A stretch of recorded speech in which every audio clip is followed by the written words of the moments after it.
ഭയങ്കരമായി തളർന്നിരിക്കുവാണ്, പേടിച്ചുപോയി. ഇവിടെ നിന്ന് പറഞ്ഞു, ഇവിടെ നിന്ന് ആ ആശുപത്രി ഡോക്ടറെ കാണുന്നവരെ സഹോദരി ഇങ്ങനെ പ്രാർത്ഥിച്ചുകൊണ്ട് ഒരു മന്ത്രം പോലെ, ഒരു ദോഷവും എനിക്ക് വരികയില്ല, ഒരു തിന്മ എനിക്ക് വരികയില്ല, ഒരനർത്ഥവും എനിക്ക് വരത്തില്ല, ഇത് മാത്രം, എണ്ണമൊന്നും വേണ്ട, പറഞ്ഞുകൊണ്ട് പോകാൻ പറഞ്ഞു. ഇവിടുത്തെ പറഞ്ഞൊരു സാക്ഷ്യമാകട്ടോ പറയുന്നത്. ഇവിടെ പറഞ്ഞൊരു സാക്ഷി, അവിടെ ചെന്നപ്പോൾ ഡോക്ടർ പറയാ, പേടിക്കാറൊന്നുമില്ല, ഒരു പ്രശ്നവും ഇല്ല, അങ്ങനത്തെ ഒരു കാര്യമേ, നിങ്ങളിത് ചിന്തിക്കുക പോലും വേണ്ടെന്ന് നല്ല പഠിപ്പും പ്രൊഫസറായ ഡോക്ടർ അവരോട് പറഞ്ഞു. അപ്പോഴാണ് ശ്വാസം നേരെ വീണത്.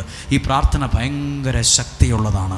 ഒരു ദോഷവും എനിക്ക് വരികയില്ല, ഒരു തിന്മയും എനിക്ക് വരികയില്ല, ഒരു അനർത്ഥവും എനിക്ക് വരത്തില്ല. വിശ്വസിക്കുന്നു. ഇതൊക്കെ പ്രാർത്ഥിക്കുവോ?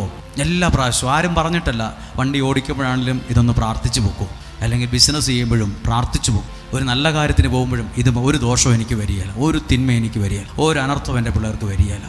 അതൊരു ഭയങ്കര ശക്തിയുള്ള പ്രാർത്ഥനയാണ്.